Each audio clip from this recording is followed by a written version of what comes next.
Vai. Boa tarde, tudo bem?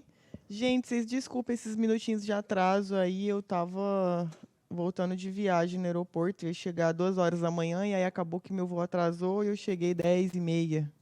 Aí eu vim correndo para cá e aí achei que não fosse dar tempo.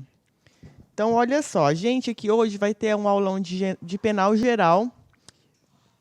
E aí, gente, o que acontece? Eu vou dar ênfase aqui na parte principal do direito penal geral. Então, o direito penal geral é composto por aplicação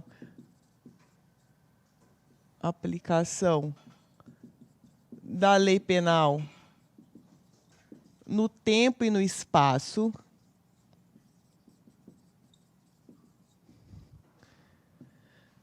é constituído também pela teoria do crime, o núcleo duro,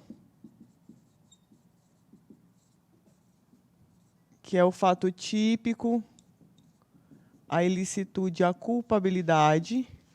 Depois a gente tem aqui causas de extinção da punibilidade.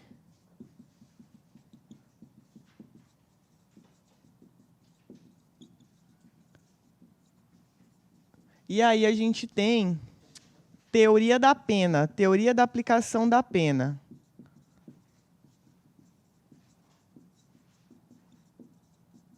E aí a gente tem teoria da aplicação da pena. O que a gente vai estudar hoje? Esse núcleo aqui, fato típico, ilicitude e culpabilidade, tá? Que é a matriz sobre a qual todas as questões, praticamente 90% das questões de penal especial caem.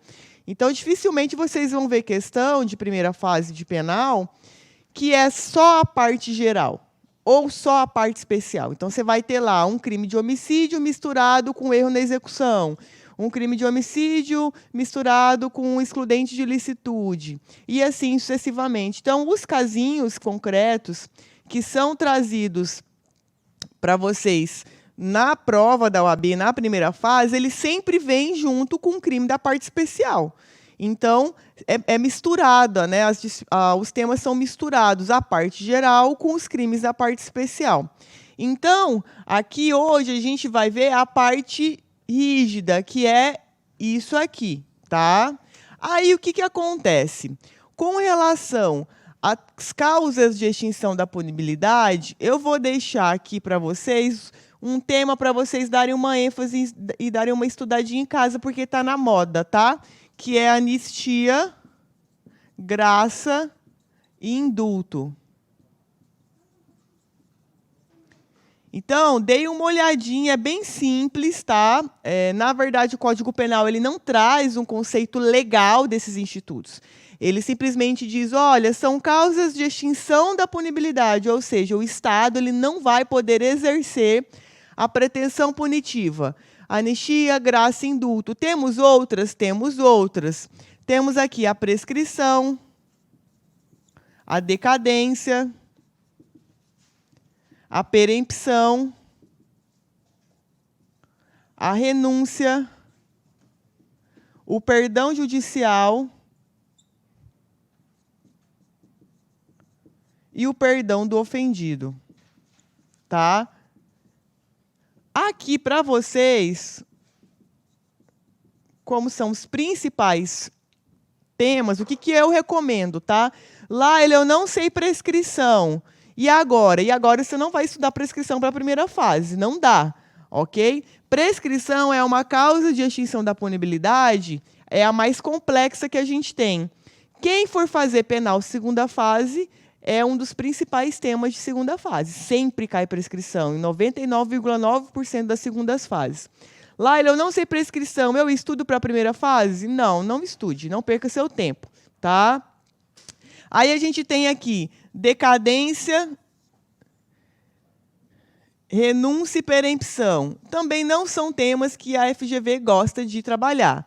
Mas isso aqui, por uma questão política, né, que o Brasil tem atravessado ultimamente, anistia, graça e indulto, eu acredito que possa cair agora nessa primeira fase, porque está todo mundo falando disso, sobre anistia, indulto, na mídia, né, a população está comentando bastante.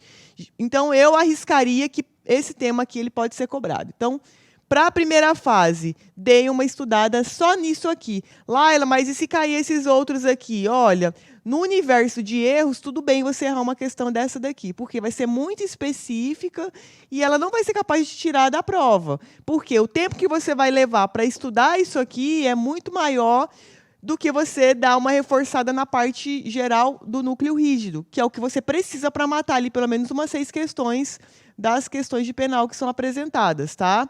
Então, a prescrição, quem não sabe, não procure aprender agora, se você não vai conseguir. Isso aqui é estudo para a segunda fase mesmo. A teoria da aplicação da pena é a dosimetria da pena, o sistema trifásico. Também, para quem não tem afinidade com isso aqui, eu não recomendo estudar para aprender agora para a primeira fase, tá?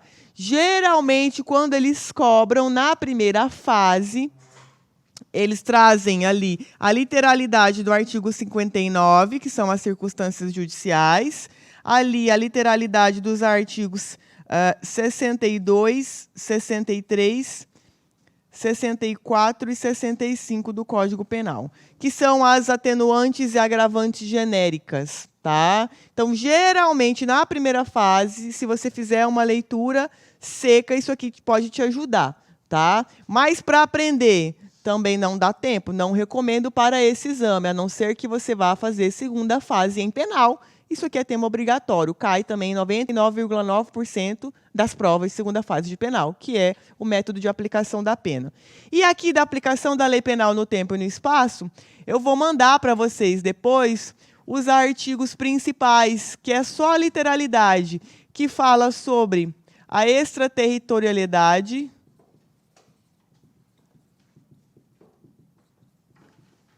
extensão do território brasileiro,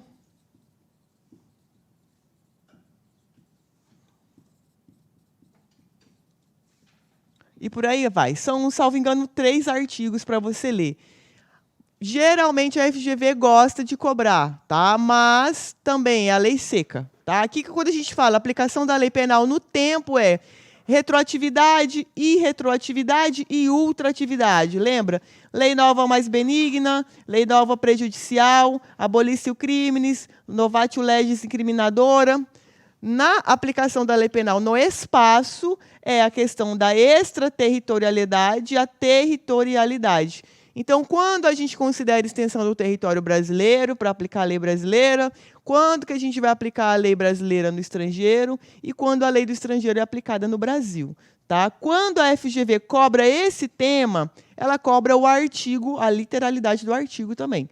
Então, não é algo que demanda de mim aqui explicar para vocês. Você vai ficar lendo os artigos lá e aí, se cair na sua prova, você vai conseguir marcar. Pode perguntar. Aqui? Aqui? Ah, tá. Perdão judicial e perdão do ofendido. Decadência, aqui? Perempção.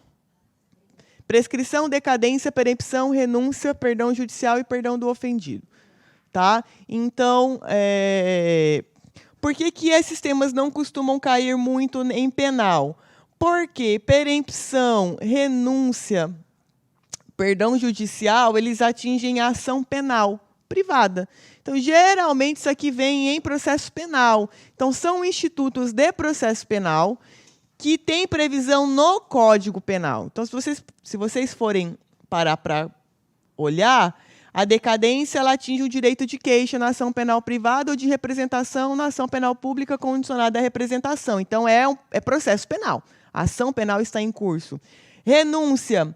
Também, renúncia ao direito de queixa ou de representação. Perdão judicial, atravessa o processo. O perdão do ofendido é reconhecido durante o processo. E a perempção, a mesma coisa. Então, isso aqui tudo, com exceção da prescrição, são institutos que vão se vincular com a pretensão de uma ação penal que vai existir ou que já existe. Então, é matéria de processo. Então, o Código Penal prevê como causa de extinção da punibilidade, mas o instituto não é da nossa matéria, é do processo penal. Tanto que, se você pegar o conceito de perempção, a gente vai extrair do CPP. A gente não tem conceito de nada disso daqui no Código Penal. Ele não fala nada disso daqui, o que é para nós. São todos institutos do processo penal. Então, esses temas, por isso, eles não costumam ser tão cobrados em penal. Geralmente vem ali meio misturado o penal com o processo penal e a FGV direciona como se fosse uma questão de processo penal. Ok? Então, vamos lá. No final aqui da aula, eu trouxe uma listinha com os exercícios da OAB para vocês darem uma olhadinha.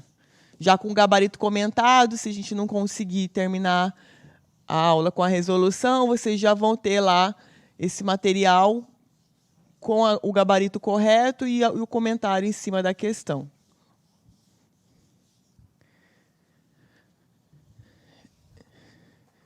Então, vamos lá. Então, agora, gente, quem tem muita dificuldade penal aqui? Só para eu ter uma ideia. Ninguém? Quem gosta muito, mas sempre se fode, né? Tem gente que fala, eu amo essa matéria, mas a pessoa só toma lá aquele lugar na matéria. Então tá bom. Então, olha lá. Então, a gente vai trabalhar com o primeiro substrato do crime, que é o fato típico.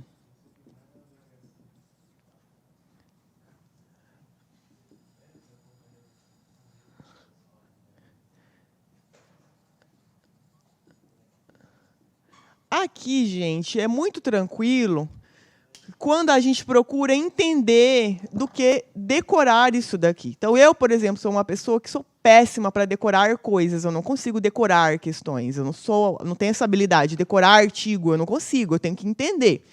Se você entende a lógica dos substratos do crime, fica muito mais fácil você memorizar algumas coisas que são importantes, do que simplesmente você só colocar no automático e tentar memorizar. Isso é um problema aqui na teoria do crime. Tá? Então, veja que para nós termos o crime, né? O crime é uma contravenção penal. Então, a gente tem lá o crime e temos a contravenção penal. O gênero aqui, a gente sabe, infração penal. Então, o Código Penal traz um gênero que é infração penal. E as espécies, crime e contravenção. Contravenção, eu tenho uma lei especial, que é a Lei de Contravenções Penais. Então, um exemplo de contravenção penal, jogo do bicho, né? Atentado violento ao pudor. Os crimes estão previstos no Código Penal e na legislação penal extravagante. Tá? Quando a gente trata lei penal extravagante, a gente tem que lembrar que essas leis penais especiais, elas sempre vêm trazendo direito material. O que é o direito material? Os crimes propriamente ditos e a parte processual. Mas veja que a estrutura técnica desses crimes, que são o direito material, é essa estrutura que nós estamos estudando aqui. Então, tudo que a gente estuda aqui se aplica para qualquer legislação penal especial. Claro, muitas vezes, uma lei especial ela traz alguma peculiaridade que é tratada pela própria lei especial. Então, por exemplo, na aplicação da pena, na lei de drogas, a gente tem ali alguns detalhes de aplicação da pena que são diferentes da parte geral que nós vamos estudar, que é a matriz. Por quê? Porque naquela lei especial, o legislador entendeu que, em algumas situações, o cálculo da pena deve levar em consideração a questão da droga, substância, quantidade, natureza. Então, como a lei especial ela traz alguma diferença da matriz, a gente vai aplicar isso lá. Mas, via de regra, tudo que nós vamos estudar aqui se aplica para o Código Penal e para as leis penais especiais, sem problema nenhum. Tá? Bom, quando a gente estuda fato típico e ilicitude, isso aqui é chamado de aspecto objetivo do crime. Então, quando a gente trabalha no fato típico, nós vamos estudar conduta, resultado, nexo, tipicidade. Quando eu tenho um crime formal, depois eu vou explicar isso de novo, não se preocupem. Eu vou ter só conduta e resultado. Eu não vou ter nexo, eu não vou ter tipicidade. Eu não vou ter, desculpa, quando eu tenho um crime material, eu tenho conduta, resultado, nexo e tipicidade. Quando eu tenho um crime formal ou de mera conduta, eu vou estudar só a conduta e só a tipicidade. Eu não tenho resultado e eu não tenho nexo causal. Esse é o primeiro detalhe. Quando a gente vai tratar da ilicitude, o que você tem que lembrar? Que a ilicitude, ela sempre vai trazer um conflito de interesses. Um conflito de bens jurídicos. Como assim, Laila? Quando a gente passa a analisar a ilicitude de um crime, a gente vai constatar se naquele caso concreto um bem jurídico estava em conflito com o outro. Se vocês pararem para pensar, legítima defesa, vida, vida. Estado de necessidade, vida. Exercício regular do direito de liberdade de locomoção.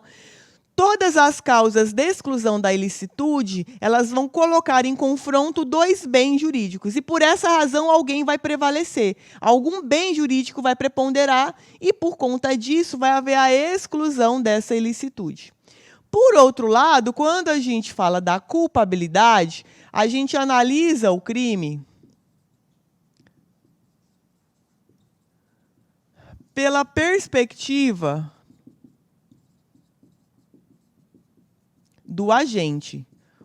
Ou seja, a gente vai se colocar no lugar da pessoa que realizou a conduta e vai fazer uma leitura do crime. Como assim? A culpabilidade, ela trata de valoração, de aspecto subjetivo do crime. Por que aspecto subjetivo? Porque você só vai ter conhecimento dessa leitura, daquilo que aconteceu no crime, se você ocupar o lugar do agente. Então, se vocês pararem para pensar, veja, embriaguez, potencial consciência da ilicitude, exigibilidade de conduta diversa, são todos elementos da culpabilidade em que a gente tem que fazer uma análise valorativa. Como assim valorativa?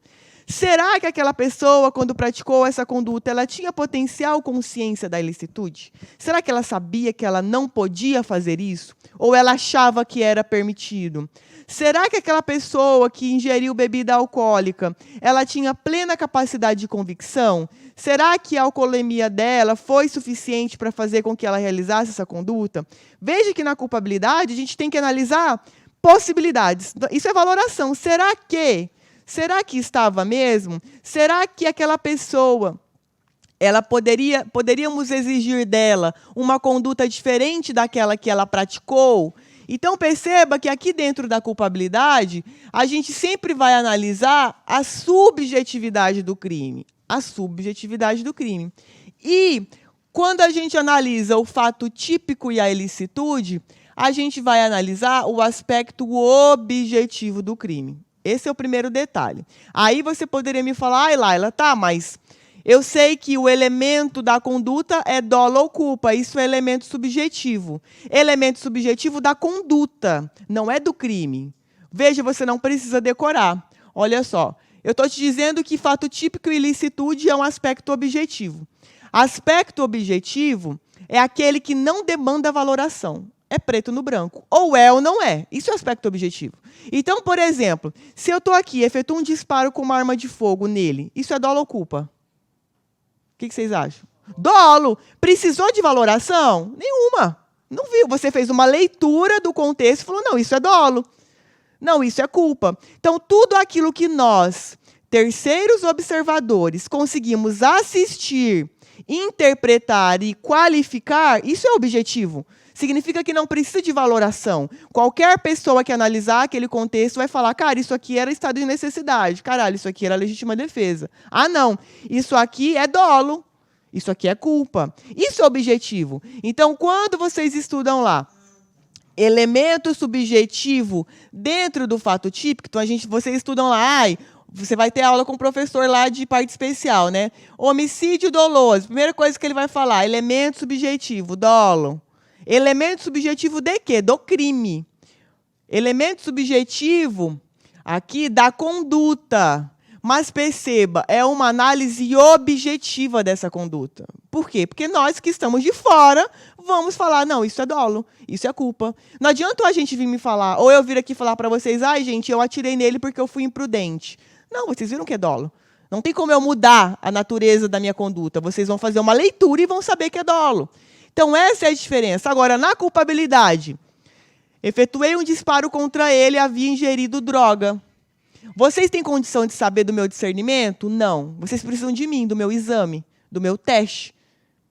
Ah, será que no momento que eu pratiquei o crime, vamos pensar assim, a pessoa está entrando no Brasil com cigarros de maconha. Beleza. Será que essa pessoa acha que isso aqui é crime no Brasil? Será que ela sabe? Isso não é valorar? Você não consegue olhar e falar. Você vai ver um gringo entrando com uma bolsa passando na Polícia Federal. Os caras vão falar, tem cigarro de maconha aqui. Você não tem condições de falar se o gringo sabia ou não que aquilo ali era permitido no Brasil. Alguém vai ter que analisar isso. Ele vai falar, não, eu vim da Holanda. Não, eu vim de Amsterdã. Então, provavelmente, na cabeça dele, ele poderia entrar no Brasil com maconha, porque no país em que ele mora é legalizado. E no Brasil, a gente teve aquele período de veiculação na mídia que o pessoal falava que maconha, né, não é posse de uso para droga, não é crime, sendo que, na verdade, é um crime. Mas, popularmente, as pessoas entendem que não é crime mais. Por quê? Porque o usuário ele não recebe uma pena privativa de liberdade. Então, veja, essa pessoa, esse cara que veio de Amsterdã, é plausível que ele entendesse que ele podia transportar essa maconha. Mas, veja, a gente tem que perguntar para o cara, saber de onde que ele veio, exercer uma valoração sobre a vida da pessoa para dizer, não, a gente consegue aplicar a culpabilidade nele, ou então, não, a gente não consegue. Isso é juízo de valor. Tudo aquilo que você precisar parar para pensar, tipo, mas será que estava bêbado o suficiente? Será que estava drogado o suficiente? Será que tinha potencial consciência da ilicitude? Tudo que demanda o será é subjetivo. Você vai analisar aqui na culpabilidade. Sempre, tá? Então, tudo aquilo que estiver relacionado com agente, doença mental, embriaguez, potencial consciência da ilicitude e exigibilidade de conduta diversa. Aqui na teoria do crime, veja, se a pessoa pratica um crime e preenche todos os elementos do fato típico, então eu tenho conduta, resultado, nexo, tipicidade. Aqui eu faço um juízo de positivação. Como assim, Laila? Se é um crime material, os 4 elementos do fato típico têm que estar presentes para eu ter um fato típico. Na ilicitude, eu faço um juízo de negativação. Como assim negativação? Eu tenho que constatar que a pessoa não realizou o fato típico em estado de necessidade, legítima defesa, exercício regular do direito. Porque se ela exerceu nesse contexto, eu não tenho ilicitude. Então, aqui eu tenho que constatar que as causas de exclusão da ilicitude, elas não existem. Porque daí, se elas não existem, eu tenho ilicitude. Se elas existirem, eu não tenho ilicitude, porque eu vou excluir esse substrato, porque eu tenho a presença de uma das causas de exclusão. Aqui na culpabilidade, eu faço um juízo de positivação, mas veja que interessante. Na maioria dos substratos, não é que eu vou ter crime ou não vou ter crime. Na verdade, o crime se mantém, mas a forma como a pessoa vai cumprir esse crime é diferente, se ela tem doença mental. Veja, se ela estava numa embriaguez pré-ordenada, ela vai ser penalizada normalmente. Quando a gente analisa a culpabilidade, dentro da questão da imputabilidade, que é o primeiro substrato, isso daqui não vai interferir para a culpabilidade existir ou não.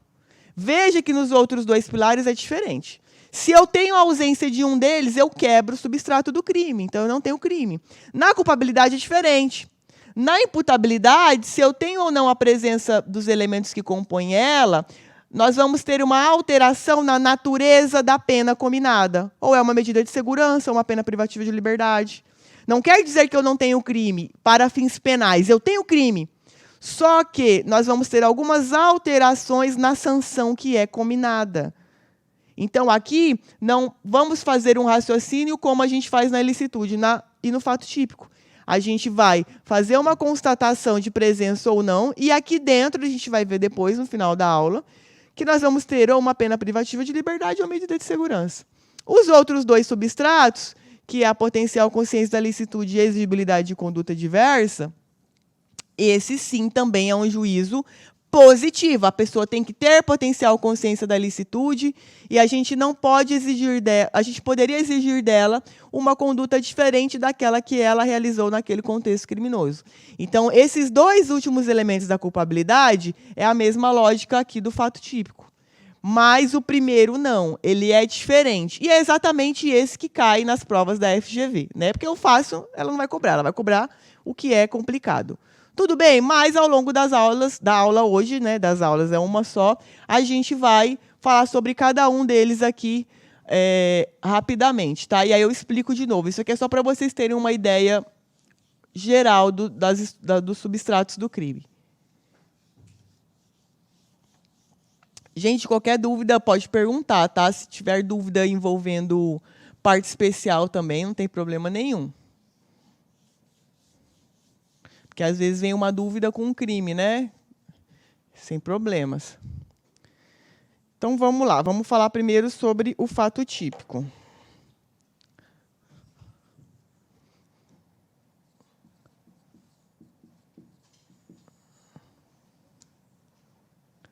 Ai, vou ver se eu faço um esquema aqui para não ficar a coisa mais feia do mundo. A pessoa não tem habilidade nenhuma disso aqui. Fato típico.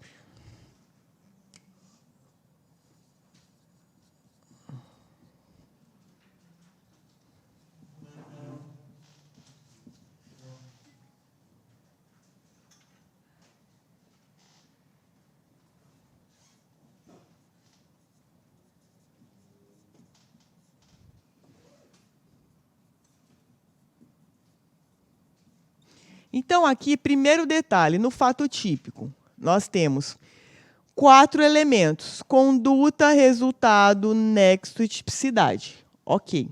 Esses 4 elementos, eles somente estão presentes nos crimes materiais. O que é um crime material? Ele é um crime, gente, que promove, ocasiona um resultado naturalístico. Os crimes materiais, eles são a maioria no Código Penal. A maioria dos crimes são materiais. O que é um crime material, portanto? O que é esse resultado naturalístico? Resultado naturalístico significa mudança no mundo dos fatos. Não precisa decorar. Se você entender, você não vai precisar decorar isso aqui nunca. Como assim mudança no mundo dos fatos? A partir do momento que eu realizo o verbo, o mundo dos fatos muda. Exemplo, homicídio, matar alguém. Eu dei um tiro numa pessoa. A pessoa morreu. Eu mudei o mundo dos fatos? Eu mudei. A pessoa morreu, ela não existe mais. Lesão corporal, ofender a integridade física. Eu dei uma facada na perna da pessoa. Eu mudei o mundo dos fatos naquele momento? Mudei, porque eu ofendi diretamente a integridade física de alguém. Isso é crime material. Crime material é aquele que, no momento que a conduta é realizada, uma mudança no mundo dos fatos vai acontecer. Ainda que seja sob a modalidade tentada. Não importa que seja tentada. Por quê? A modalidade da tentativa, ela é uma ficção jurídica, que nós aplicamos o 14, inciso 2º, para aplicar pena. É uma ficção no mundo jurídico, né? Esse artigo 14, inciso 2º. Você tem que ir na natureza geral daquele crime, que é um crime material. Então, vamos supor, eu dei 3 tiros na pessoa, a pessoa não morreu. É um crime material a tentativa? É, homicídio tentado. Mas perceba, ele não deixa de ser um crime material. Por quê? Mesmo a pessoa não morrendo, eu mudei o mundo dos fatos. Por quê? Aquela pessoa ficou hospitalizada, ela não pôde trabalhar, ela deixou de viver a vida dela. Outro exemplo também de crime material, furto, subtrair coisa alheia móvel. Então, a partir do momento que eu inverto a posse desse bem, que vamos supor poderia ser dele, eu mudei o mundo dos fatos. Ele não tem mais à disposição dele esse aparelho celular. Isso é crime material.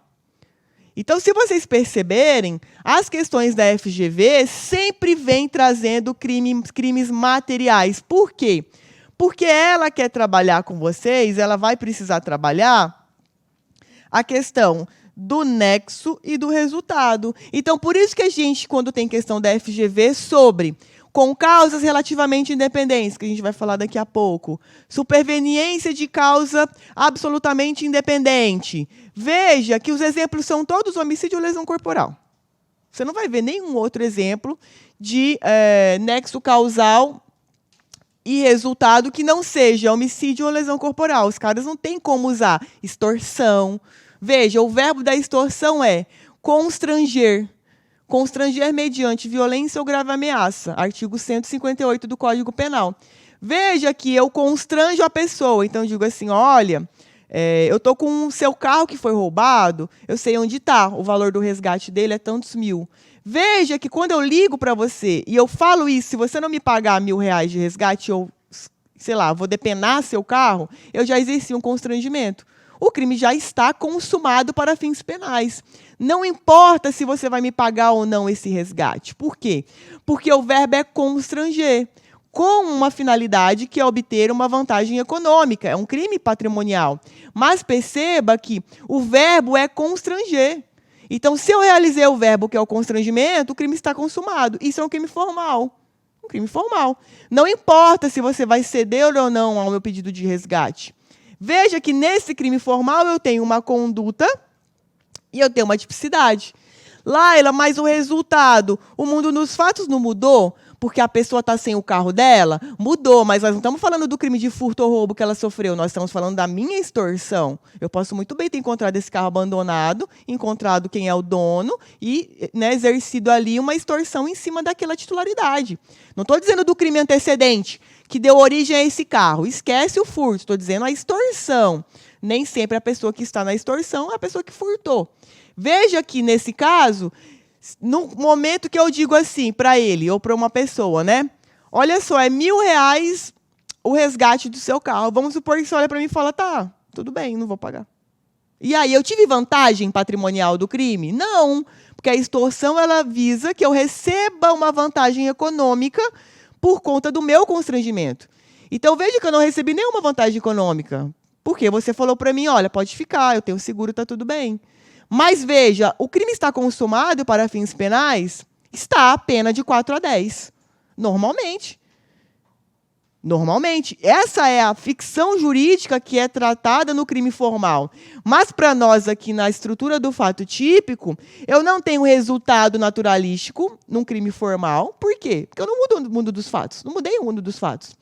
E eu não tenho um nexo, porque o que é o nexo? O nexo é a ligação entre a conduta e a mudança no mundo dos fatos. Se eu não tenho mudança no mundo dos fatos, eu não preciso de nexo. Basta eu ter a conduta e a tipicidade.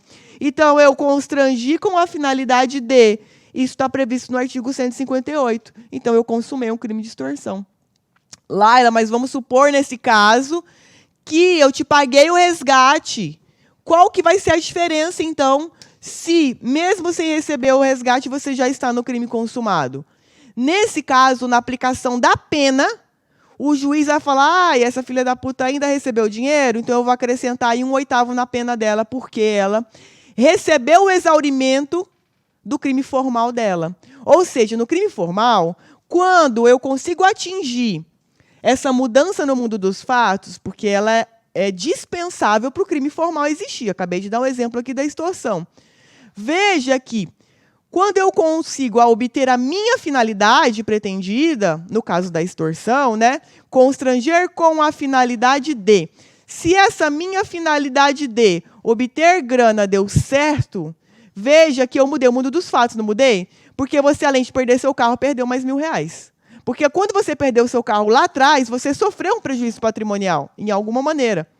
Você pagando R$1.000 para recuperar, você perdeu de novo R$1.000 do seu patrimônio. Veja que esses R$1.000 do patrimônio é o bem jurídico da extorsão.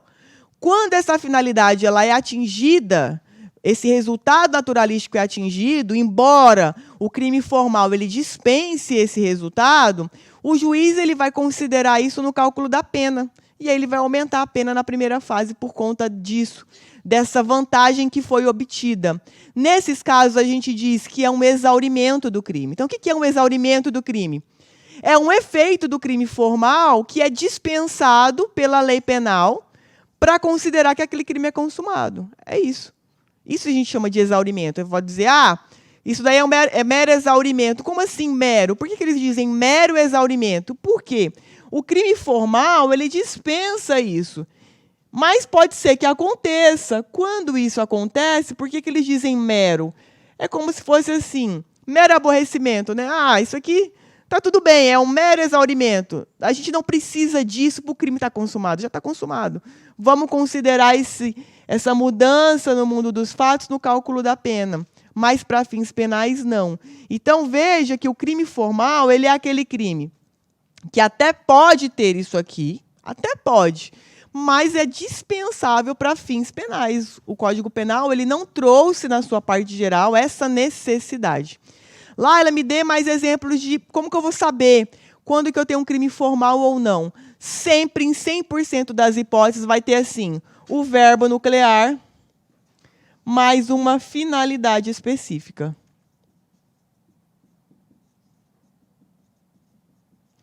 Então, vai vir assim, obter com a finalidade de, constranger com a finalidade de. Sempre vai ter a finalidade agregada ao verbo. E aí você vai pensar, tá, mas se eu pratiquei o verbo, está consumado? Está, por isso ele é chamado de crime formal. Por isso é chamado de crime formal. Também chamado crime de consumação antecipada. Por que consumação antecipada? Agora faz sentido o nome. Porque está consumado antes do resultado naturalístico, eu não preciso dele. Crime de consumação antecipada. Também chamado crime de resultado cortado. Por que resultado cortado? Porque eu não preciso do resultado. Basta a conduta e a tipicidade, o crime está consumado. Por outro lado, a gente tem a terceira categoria, que são os crimes de mera conduta. Nos de mera conduta, a gente tem a conduta e a tipicidade e não tem resultado naturalístico em nenhuma hipótese. É impossível eu ter resultado naturalístico em um crime de mera conduta. Impossível. Não existe essa possibilidade. No crime formal eu posso ter? Posso, mas o Código Penal dispensa. No crime de mera conduta, não existe. Nós temos pouquíssimos crimes de mera conduta. Exemplo, porte de arma de fogo, portar, né? Está previsto numa lei especial, na lei de armas. Veja, eu estou portando uma arma de fogo. Eu mudei o mundo dos fatos? Não, eu posso vir aqui dar uma aula com uma arma de fogo escondida, vamos supor, estava aqui, ninguém ia saber. Eu estou praticando o crime mesmo que vocês não saibam? Estou. É um crime de mera conduta. Eu posso estar com a arma aqui, ninguém saber dela, ninguém avistá-la, mas o crime está consumado. É um crime de mera conduta. Eu posso ou não mudar o mundo dos fatos com essa arma, praticar um assalto, um homicídio, uma lesão, uma extorsão, como também eu posso não mudar. Nos crimes de mera conduta, nós temos aí um link com aqueles crimes em que há punição de ato preparatório. Concorda que todo crime de mera conduta é um ato preparatório? Se eu estou com uma arma, para que eu estou com essa arma? De enfeite?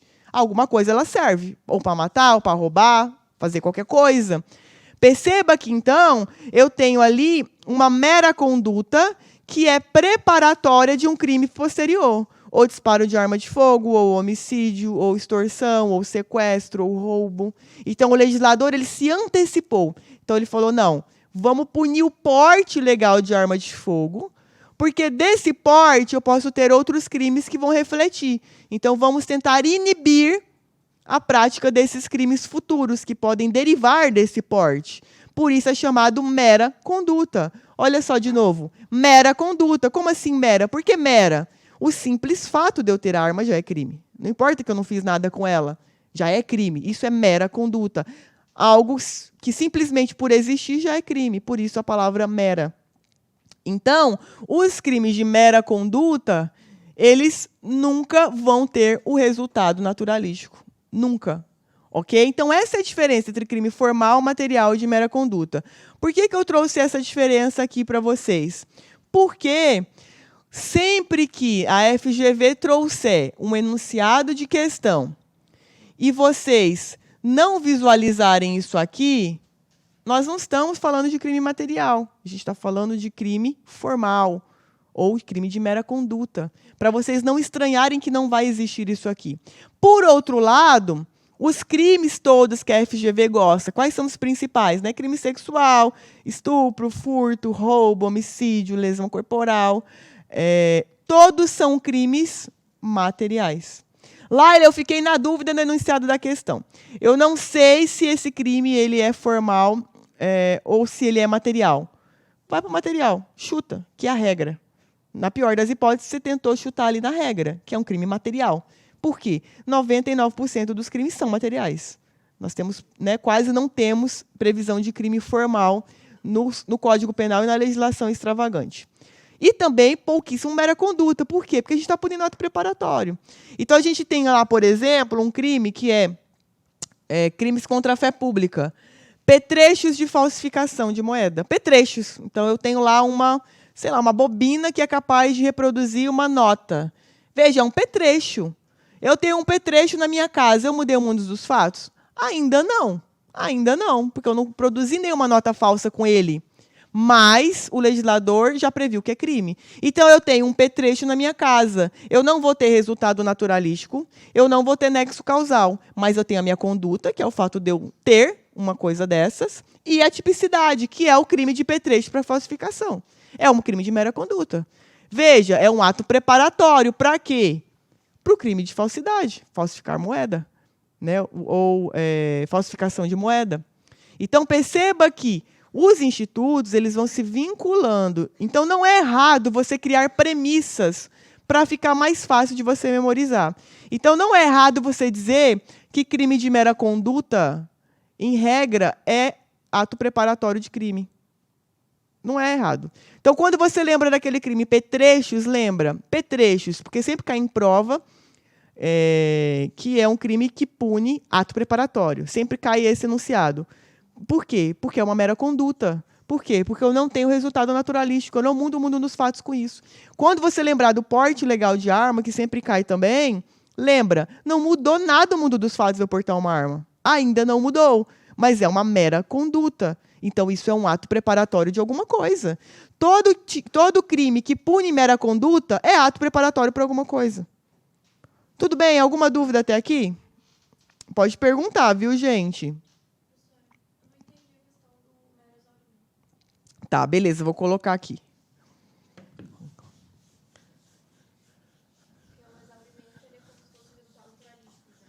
Isso, uma consequência causal normal pela consumação do crime. Então, a gente tem lá.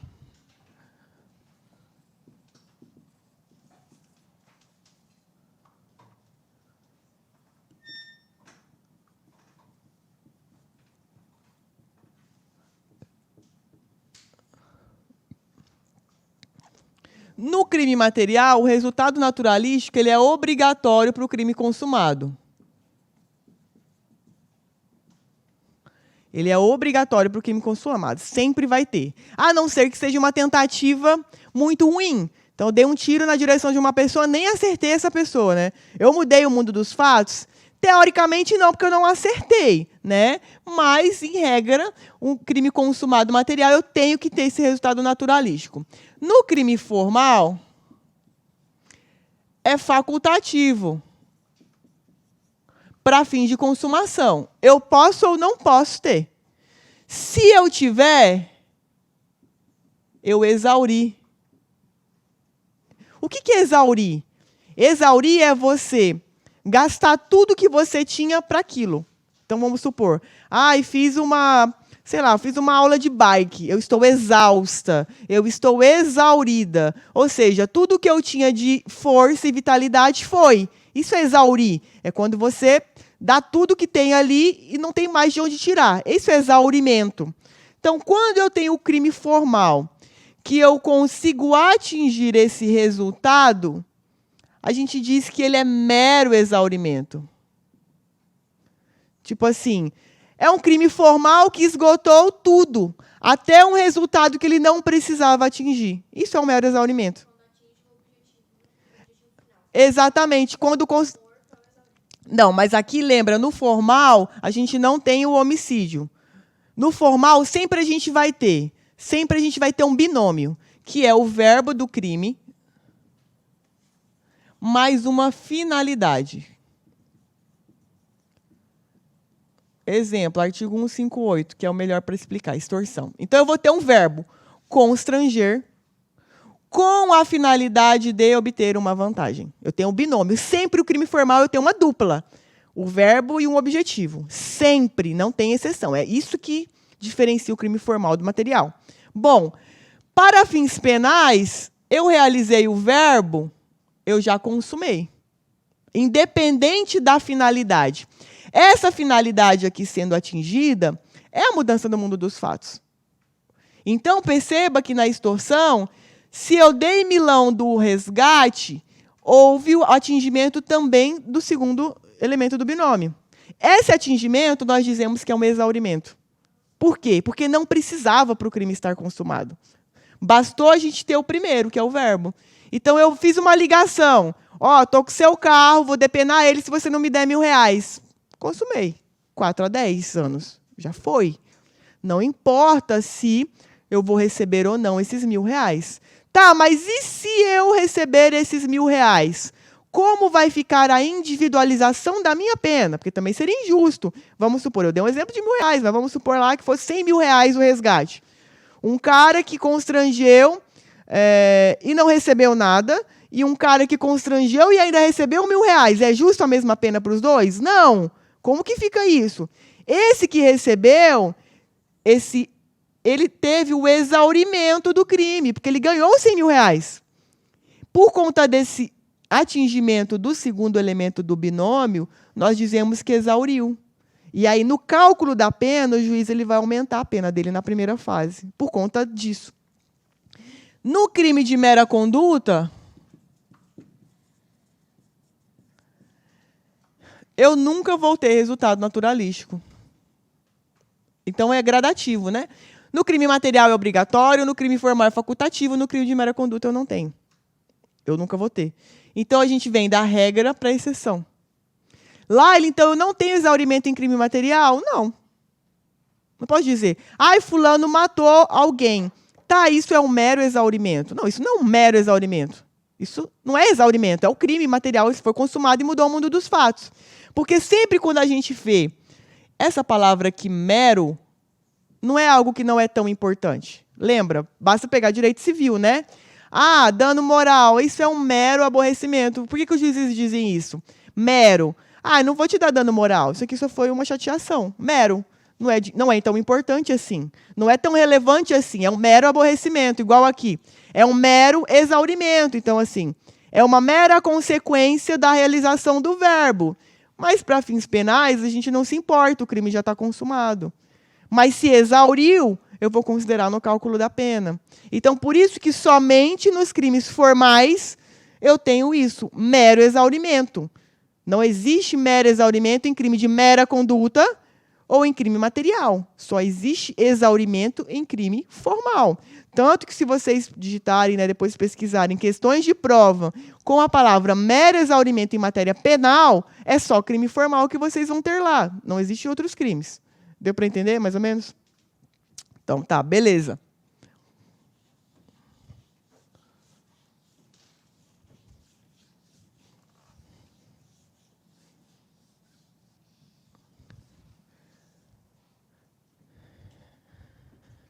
Então, vamos lá. A primeira coisa dentro da conduta é que a conduta ela pode ser omissiva ou comissiva, né? Então, eu tenho uma conduta por ação ou por omissão.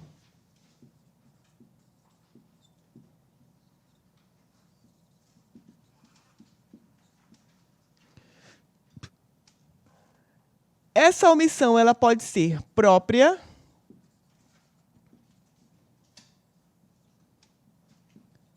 ou imprópria. Ação também chamada de comissão ou comissiva.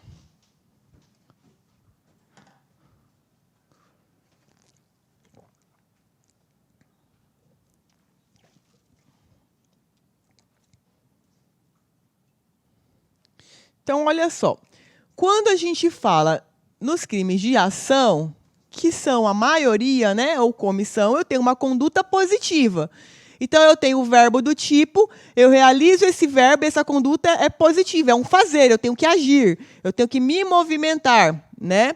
Na conduta omissiva, não, eu vou me abster. Então, eu vou deixar de fazer algo. Eu não vou me movimentar mecanicamente para realizar a conduta. Essa é a diferença básica entre a ação e a omissão. Na omissão própria, veja que o crime ele é um crime omissivo próprio. Então, o verbo, ele é omissivo. Então, exemplo, omissão de socorro. Omitir socorro. Então, por isso ele é chamado de omissivo próprio, omissivo puro. Veja que o não fazer é descrito no tipo penal. O não fazer é descrito no tipo penal. Bom, se eu tenho um verbo que é omissivo, então é uma abstenção, é um não fazer. Veja que, portanto, isso é um crime de mera conduta, concordam? Porque é um simplesmente não fazer. Eu estou mudando o mundo dos fatos? Não, porque eu não estou fazendo nada, eu estou parada, eu estou emitindo socorro. Então, tem uma pessoa que foi atropelada ali, eu chego, tenho condições de prestar socorro, né? Mas eu fico quieta. Eu mudei o mundo dos fatos? Não, porque está rolando um acidente que eu não dei causa. Mas perceba que é uma conduta minha. Essa minha abstenção, ela pode ocasionar, por exemplo, a morte dessa pessoa, ou um trauma, ou alguma coisa. Mas veja que o simples fato de eu ficar parada, eu não mudei o mundo dos fatos, porque a vida está girando ali sem uma interferência minha, eu não dei causa àquilo ali. Mas veja que uma simples conduta minha, o legislador entendeu que ela é criminosa. Por isso é chamado crime de mera conduta. Eu não fiz nada. Estou parada. Pô, mas não tem nada a ver com isso. Eu não dei causa ao acidente, eu vou responder por isso. É um crime de mera conduta. Se a sua omissão deu causa à morte da vítima, como que não mudou? Porque não fui eu quem criei uma situação de risco para ela. Mas o fato de você poder mudar... Sim. Não, eu não posso ser responsabilizada pelo homicídio a morte decorrente desse atropelamento, por exemplo, mas eu sou responsabilizada pela omissão de socorro.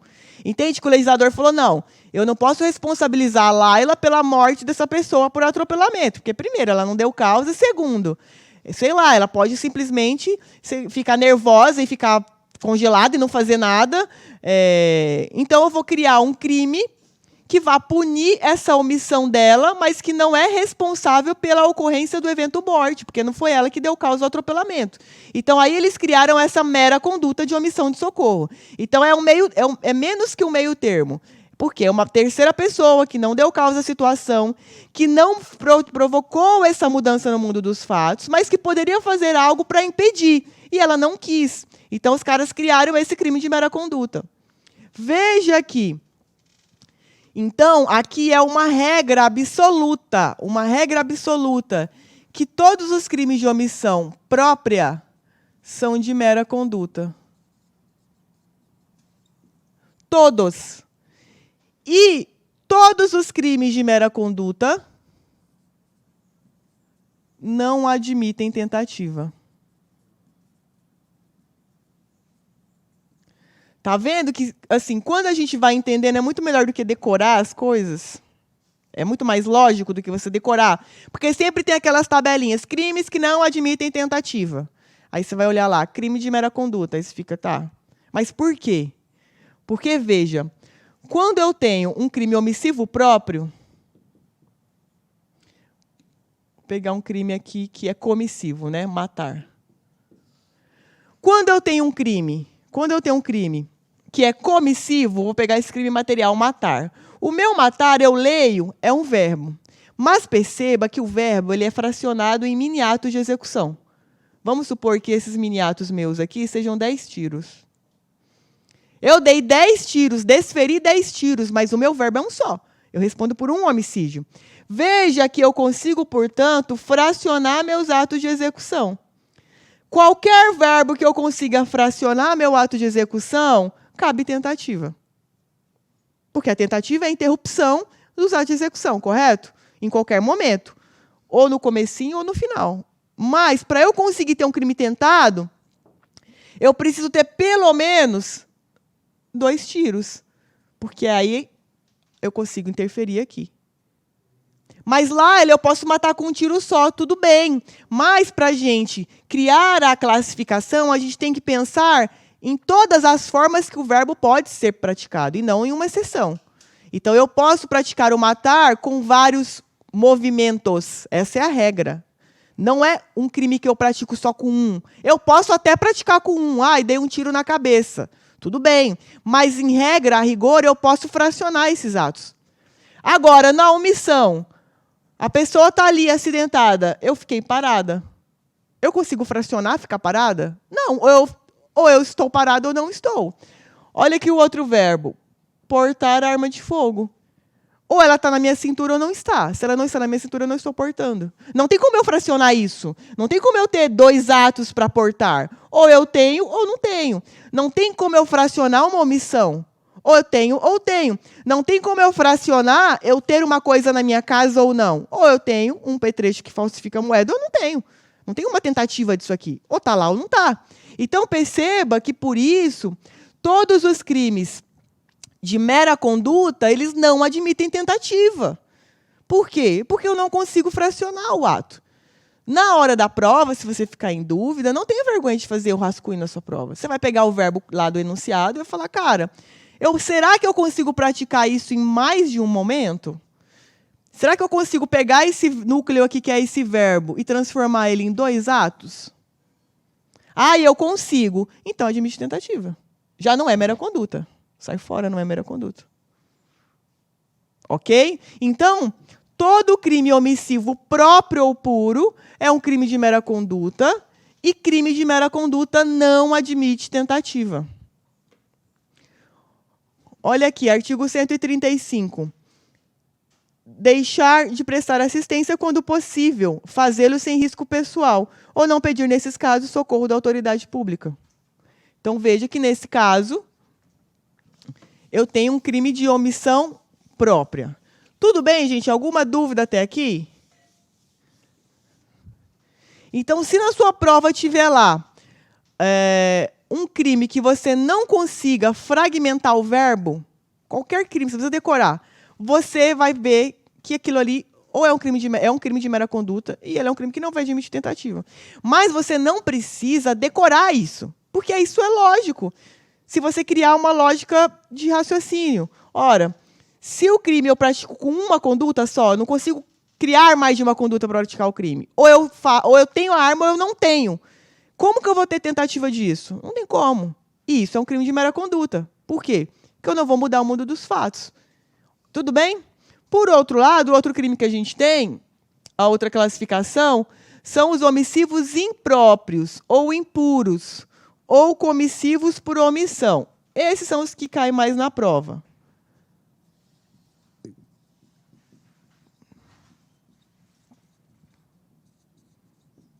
Que é a figura do garantidor.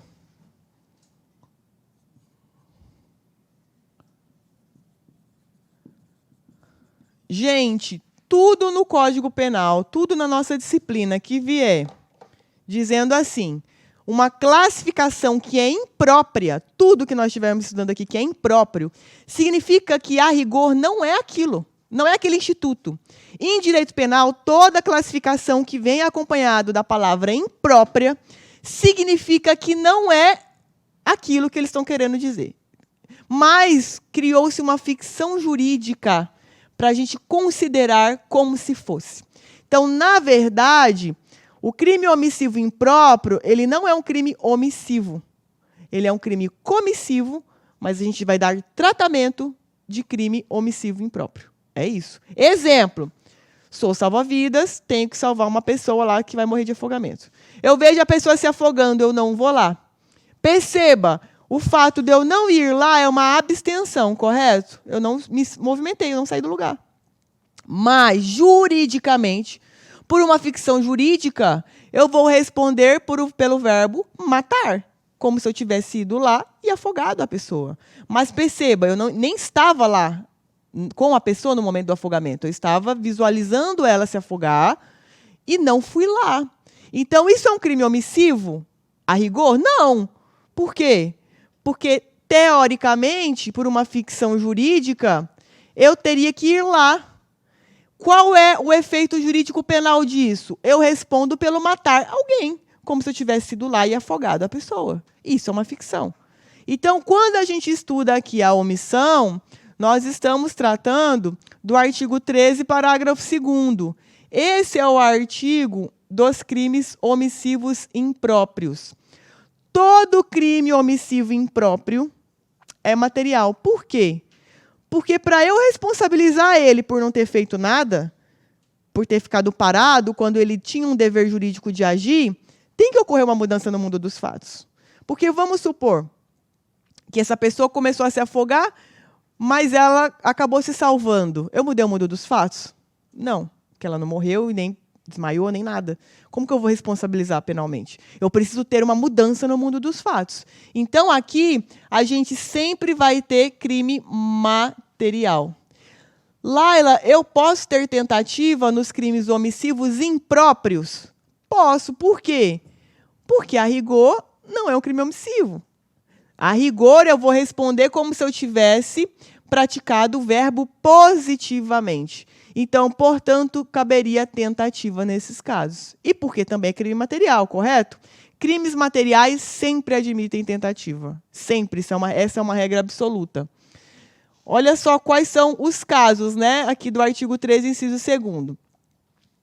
A omissão é relevante quando o omitente devia, então é um dever, e podia agir, ou seja, desde que ele não se coloque em uma situação de risco. Ok? Exemplo, eu tenho lá um prédio em chamas. Pô, eu sou bombeira, mas se eu for lá também eu vou morrer carbonizada. Eu tenho o dever de ir lá? Não. Por quê? Porque eu não podia agir para evitar o resultado. Não ia ter como. Até porque a gente entraria em outro tema, que seria conflito de bens jurídicos. Que eu vou morrer carbonizada para salvar outra pessoa, não faz sentido. Então, perceba que o garantidor, ele tem o dever sempre, mas desde que ele consiga agir para evitar o resultado. Quem são essas pessoas garantidoras que o Código Penal trata? A pessoa que tenha por lei a obrigação de cuidado, proteção ou vigilância, então, geralmente em prova, a gente tem aqui questão salva-vidas, que são as preferidas, né? Policiais, bombeiros. Então, perceba aqui que esse garantidor ele pode ser um bombeiro, salva-vida, um policial, um agente de segurança pública, um policial penal, e assim vai. Então, ele tem um dever jurídico de agir, desde que isso não coloque em uma situação de risco. Ok. Esse também, geralmente, não é muito cobrado em prova. Quando é cobrado, é salva-vidas. Tá? A segunda hipótese, de outra forma, assumiu a responsabilidade de impedir o resultado. Como assim, Laila? A lei ela não impôs para mim um dever de agir. A lei não falou para mim, olha, você tem que proteger aquelas pessoas. Mas veja que eu assumi uma responsabilidade. Então, vamos supor que, sei lá, vou passar o final de semana na Chapada e aí eu pego 3 filhos de um casal de amigos meus para levar também. Eu me tornei garantidora dessas pessoas. Veja que a lei ela não disse para mim que eu tenho obrigação de cuidado, proteção ou vigilância, mas eu assumi uma responsabilidade de impedir o resultado com qualquer coisa que aconteça com eles. Então, vamos supor que estou com eles lá num clube, sei lá, lá na... Eu ia falar, Cachoeira não tem... Sei lá, num clube que tem salva-vidas também. E aí eu estou lá, né, como guardiã dessas crianças. Vamos supor que eu avisto uma criança dessa lá se afogando. Eu tenho o dever jurídico de impedir? Tenho. Mas veja que não foi a lei que me impôs. Eu me coloquei numa situação de garantidora. Às vezes, a FGV, quando cobra, ela coloca a excursão escolar. Então, a pessoa, o professor vai lá como cuidador de um ônibus com um monte de criança em excursão. E aí vai ter um acidente, tem um acidente, acontece alguma coisa... E aí, a questão ela sempre vai querer saber, tá, esse professor é responsável? Ele é o garantidor da situação? Não foi a lei que impôs, foi ele que se candidatou a ser responsável nessa situação de risco. Então, essa é a segunda hipótese do garantidor. E a terceira é a pessoa que, com seu comportamento anterior, criou o risco da ocorrência do resultado. Nesse caso, eu criei a situação de risco para a vítima. Eu criei. Então, exemplo. A pessoa está na borda da piscina, na beira. Eu vou lá e empurro essa pessoa. A pessoa começa a afogar. Eu sou a garantidora dela. Eu criei uma situação de risco para ela. Qual foi a situação de risco? Morrer afogada. A lei não me impôs isso. Eu não me coloquei em uma situação em que eu era responsável pela vida dela. Mas, a partir do momento que eu a empurro, eu criei um risco de morte por afogamento para ela. Então, eu sou a responsável. Lembro de uma época que estava uma discussão danada de um pessoal lá de, acho que foi medicina de São Paulo, que no trote uma pessoa morreu afogada, e o pessoal falou, gente, como assim, né? Empurraram a pessoa na piscina, a pessoa morreu afogada, e ninguém queria ser responsável. Quem é o responsável? Quem empurrou? A pessoa que empurrou. Porque ela criou uma situação de risco por afogamento para ela. Então, nesse momento, a pessoa começou a se debater na água e a pessoa que empurrou nada fez, ela vai para o tribunal do júri. Homicídio. Vai responder por matar alguém. Veja que ela empurrou numa piscina, ficou inerte e não prestou socorro. A pessoa morreu afogada. Qual é o efeito disso? Tribunal do júri, crime doloso contra a vida. Crime doloso contra a vida. Por quê? Porque ela tinha condições de tirá-la ou chamar alguém para socorrer e ela não fez. Então, nesse caso, até eles identificaram, acho que foram 2 alunos que empurraram na época e eles foram responsabilizados criminalmente. Por quê? Porque eles que criaram a situação arriscada. A diferença entre a B e a C é que na B eu assumo uma responsabilidade por alguma coisa. Na C, eu criei a situação perigosa para a vítima. Eu fui a responsável pela vítima estar naquela situação. Então, nesse caso, eu me tornei a garantidora dela. Tudo bem? Então, essas são as 3 situações aqui do artigo 13, parágrafo 2º. Deixa eu colocar ele aqui. Pode perguntar.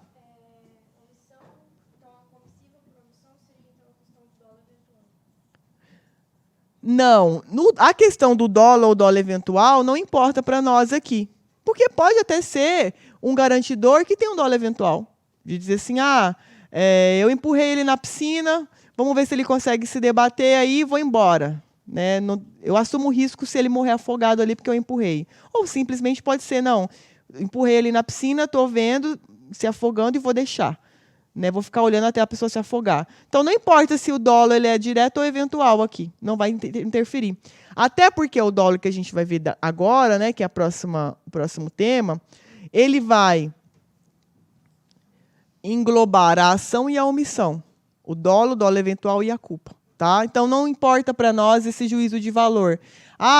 É um garantidor, mas ele agiu com dolo eventual. Ou é um garantidor, ele agiu com dolo direto. Não importa. Até porque, para nós, tecnicamente, para fins penais, o tipo penal ele não faz distinção entre dolo direto e dolo eventual. Vocês já perceberam? O crime está lá. Na classificação do crime, o Código Penal ele não traz se aquele dolo tem que ser direto ou eventual. Porque a questão do dolo direto ou eventual é uma construção da doutrina. E hoje, nos cálculos da pena, se costumam considerar se o dolo é direto ou eventual para fins de aumentar ou diminuir a pena no cálculo. Mas, tecnicamente, para eu dizer se uma pessoa vai ser responsabilizada ou não por crime, pouco importa, basta que tenha dolo. Não importa se é direto ou eventual. Para a pessoa ir para o tribunal do júri, dane-se, foda-se se é direto ou eventual. Foi dolo eventual, tá, mas vai para o tribunal do júri. Não importa. Lá na época da Boate Kiss, a galera estava numa maior discussão na época. Dolo direto, dolo eventual. Cara, não importa. Para condenação de tribunal do júri, não importa se é dolo direto ou eventual. Basta que seja dolo. O juiz, no cálculo da pena, depois que o conselho de sentença entender que os caras são culpados, ele vai mexer no cálculo um pouquinho, coisa de meses ali, no dolo direto ou eventual. Mas, para fins de dizer matou ou não, basta dolo. Lesionou ou não, basta dolo. O Código Penal ele não difere para nós essa questão, se ele é direto ou eventual. Ok? Bom, aí a gente tem, então, aqui os crimes omissivos, próprios e impróprios. Nós temos aqui as causas de exclusão da conduta, que eu deixei aqui para vocês. O que importa aqui para nós, quando cai em prova, é a coação física, como excludente, que é a que mais cai.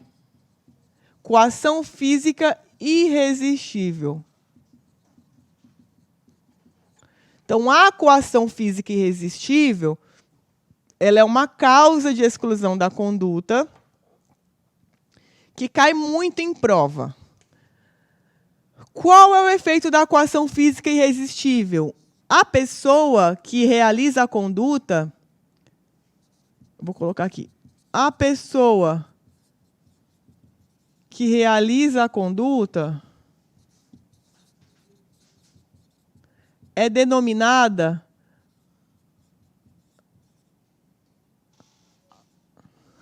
autor mediato. Ou, para ficar melhor para vocês gravarem, é instrumento do crime.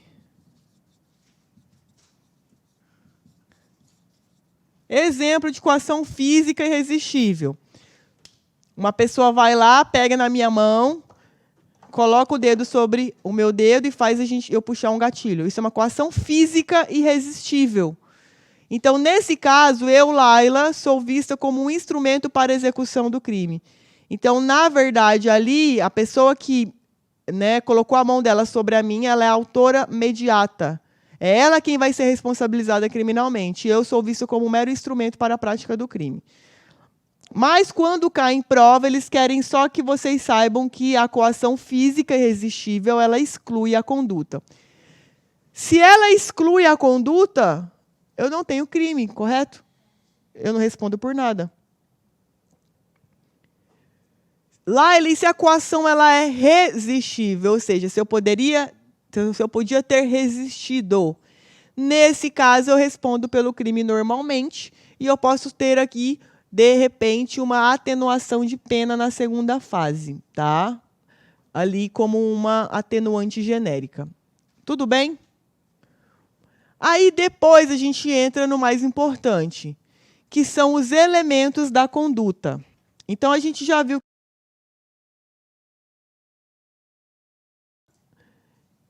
e pode ser também préter-dolosa. Então, a gente tem aqui agora o dolo, a culpa e o préter-dolo.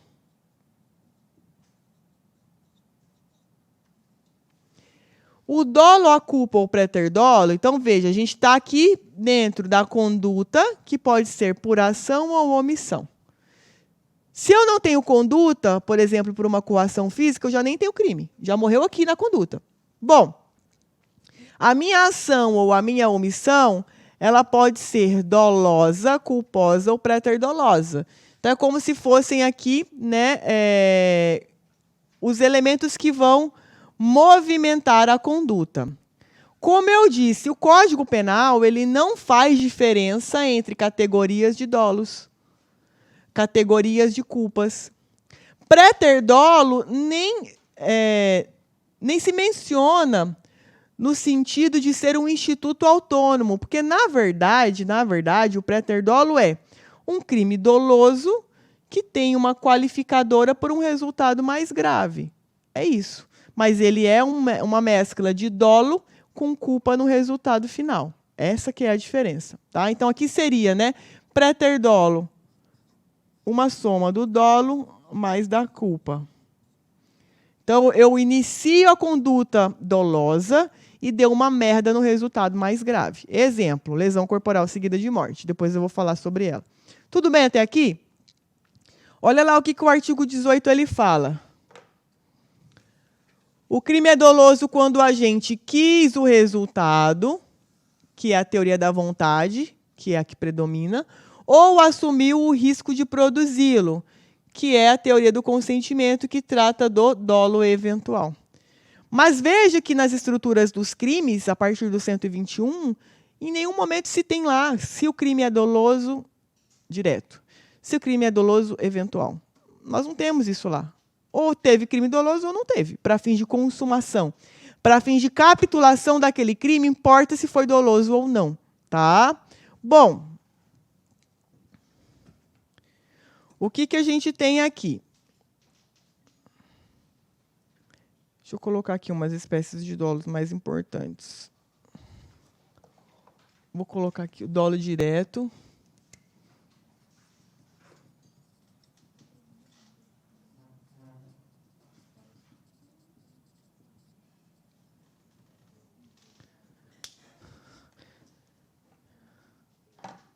Então, olha só.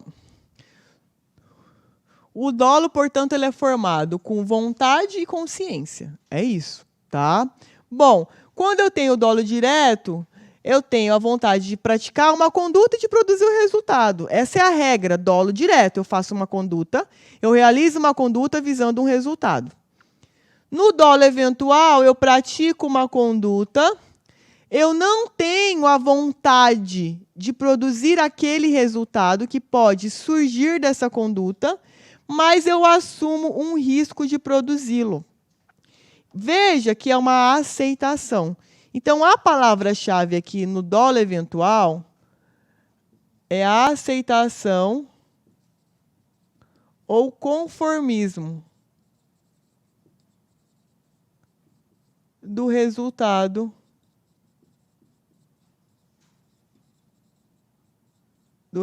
ocorrido. Laila, então você está falando do resultado toda hora, então é mais crime material? Sim. Laila, eu vou ter dolo eventual em crime de mera conduta? Como? Tipo, estou portando uma arma, mas eu assumo o risco de matar alguém. Não, não faz sentido. Eu não tenho dolo eventual em crime de mera conduta. Crime formal, eu vou ter dolo eventual? Extorsão, vou ter dolo eventual? Eu vou ligar aqui para passar um calote nela, mas se der certo eu ainda ganho uma grana. Não, ou eu estou constrangindo para receber o resgate do carro, eu não estou. Então, eu não tenho dolo eventual em crime formal. Eu não tenho dolo eventual em crime de mera conduta. Eu tenho dolo eventual em crime material. Por quê? É um conformismo com um resultado que eu nem queria. Então, se eu estou falando de resultado, eu estou falando de mudança no mundo dos fatos. Então, eu tenho resultado naturalístico. Então, logo, crime material. Então, você não vai ver um dolo eventual ali num crime formal ou no crime de mera conduta. Um dolo eventual em crime de petrecho de falsificação de moeda. Não existe. Em crime de omissão de socorro, dolo eventual. Estou vendo uma pessoa aqui que foi atropelada, ela pode morrer. Mas também dane-se se ela morrer. Pô, não é isso. O crime não é formado dessa forma. Ou você se omite ou não. Você não está ali pensando na vida da pessoa, o que vai acontecer. Assumir um risco dela morrer ou não. Ou você vai prestar socorro ou não vai. Então, veja aqui, o primeiro detalhe aqui do dolo eventual é que ele não incide em mera conduta, ele não incide em crimes formais. É uma classificação doutrinária que a gente extraiu e criou por conta da previsão legal do artigo 18. No dolo direto, veja, o agente tem consciência dos elementos do tipo, ele tem consciência do resultado que ele quer atingir. Aqui nessa tabelinha, eu trouxe as espécies de dolo, tá? Mas veja que para nós o que importa é o dolo direto e o dolo eventual. Tem um dolo aqui que é o dolo de segundo grau, que é o dolo de consequências necessárias, tá? Esse dolo de segundo grau, dolo direto de segundo grau, ele não pode ser confundido com dolo eventual, tá?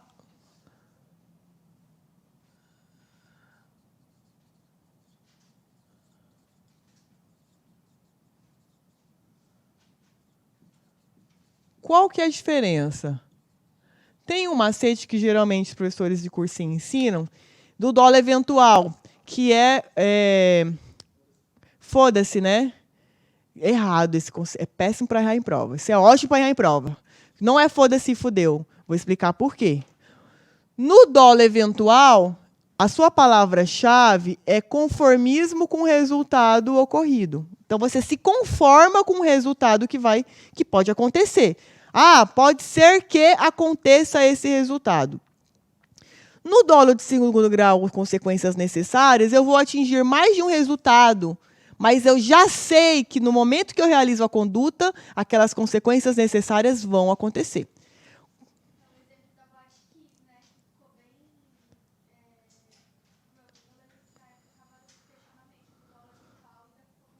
Isso, sim. Daqui a pouco, quando eu for falar da culpa, eu vou falar desse caso aí. No exemplo da FGV que eles sempre colocam, e aí você erra por causa desse binômio foda-se e fudeu, é assim. Tá lá um avião no ar, e aí vai lá a pessoa, quer matar alguém, uma pessoa dentro desse avião. E aí ela coloca uma bomba lá, o avião cai e todo mundo morre. Aí tem lá. O que é esse crime? Todo mundo, dolo eventual. Ah, não. Por quê? Foda-se, né? Estou colocando uma bomba lá, se morreu todo mundo, foda-se. Mas veja, não é um dolo eventual. Porque olha o nome, gente, não precisa decorar. Dolo eventual. Se o resultado em uma eventualidade acontecer, não é 100% que vai acontecer, pode ser que aconteça, eu me conformo com o resultado.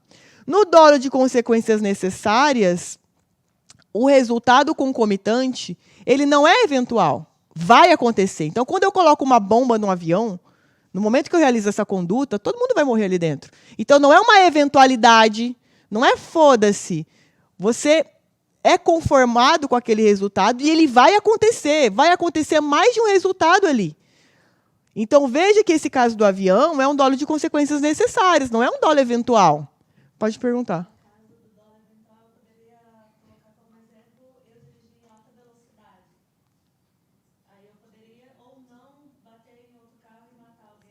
Bom, nesse caso aí, a gente discutiria se seria o caso de culpa consciente ou não, que eu vou falar daqui a pouco também as questões de trânsito que são importantes. Mas eu vou dar um outro exemplo aqui de dolo eventual. Vamos supor que eu sei que tem um aluno aqui que sempre vem no horário tal, na cabine tal, estudar para concurso. Ele sempre usa aquela cabine. Nesse dia eu vou lá e instalo uma bomba na cabine dele, que é suficiente para matar a cabine dele, explodir só a cabine dele. Então só ele vai morrer. Deixei tudo planejado. Naquele dia, por uma coincidência, ele emprestou a cabine para outra pessoa, que foi lá e aí morreu. Veja, isso é dolo eventual. Por quê? Eventualmente, uma pessoa ocupou o lugar da minha vítima. Mas é óbvio que quando eu instalo um dispositivo para explodir em um lugar que qualquer pessoa pode usar, embora eu saiba que somente aquela pessoa usa, geralmente, aquele lugar, aquela cabine, eu assumo um risco de outra pessoa sentar ali e morrer. Mas veja que eu sou conformada, existe uma probabilidade de eu errar ali. Mas veja que é uma eventualidade, não é algo certo. No exemplo do avião, no exemplo do ônibus, que a FGV já cobrou também, perceba que nesse caso, não é uma eventualidade que a gente está dizendo. Vai acontecer. Uma bomba no ônibus vai matar mais de uma pessoa. Uma bomba no avião vai matar todo mundo no avião. Então, não é um dolo eventual, é um dolo de consequências necessárias. Para eu matar uma pessoa no avião, eu tenho que matar 40 pessoas. Então, eu sei que eu vou matar essas pessoas. Então, cuidado com esse macete. Por quê? Se você pensa sempre na lógica do foda-se, você vai dizer que é eventual também no caso do avião e no caso do ônibus, e não é. Você tem que lembrar que a palavra eventual, né, acompanhada do dolo, ela não é ali, ela é estratégica, é eventual, é uma possibilidade, não é uma certeza. Se esse resultado se tornar uma certeza, isso é um dolo de consequências necessárias. Olha o nome, consequências necessárias. Dolo direto de segundo grau. Por que de segundo grau? Porque eu tenho mais de um resultado de consequências necessárias. E é algo certo que vai acontecer. Tá? Então, essa é a diferença principal entre esses dolos. A FGV gosta de casar esses dois aqui, esses exemplos que eu dei, de ônibus e de avião. Beleza? Depois, a gente tem aqui a culpa. Pode perguntar. Então, a diferença do direto e do de consequências necessárias é só a quantidade? Isso, só o quantitativo. Só o quantitativo. Tanto que ele vem, a classificação, né, depois na tabelinha tem dolo direto de segundo grau. Porque também é um dolo, mas por que segundo grau? Porque eu vou atingir mais de um resultado concomitante. Tá? Depois a gente tem aqui a culpa. A culpa, ela tem 3 formatos, né? A imprudência, a negligência e a imperícia. Da mesma forma que dolo, o Código Penal não traz gradações de culpa. Nem traz para nós também os conceitos de imprudência, negligência e imperícia. Ele só fala que a modalidade culposa ela pode ser por imprudência, negligência ou imperícia, mas ele não fala o que é imperícia, ele não fala o que é negligência, ele não traz o que é imprudência. De toda forma, A imprudência é um agir quando, em verdade, o agente deveria se abster de realizar uma conduta. A negligência é um agir positivo quando ele deveria... Aliás, a negligência é um agir estático, então ele nada faz quando ele deveria fazer, então ele é negligente. E a imperícia é a imprudência ou a negligência no exercício de uma atividade laborativa. É isso. Então, na imperícia, a pessoa ou ela está negligente no trabalho dela, ou ela está imprudente. E aí, tecnicamente, o Código Penal trouxe a imperícia. Mas não precisava nem existir imperícia. Bastava só ter imprudência ou negligência. Tudo bem? Bom, a imprudência, a negligência ou a imperícia, elas podem ser realizadas de forma consciente ou inconsciente. Então, aí vem culpa consciente e culpa inconsciente.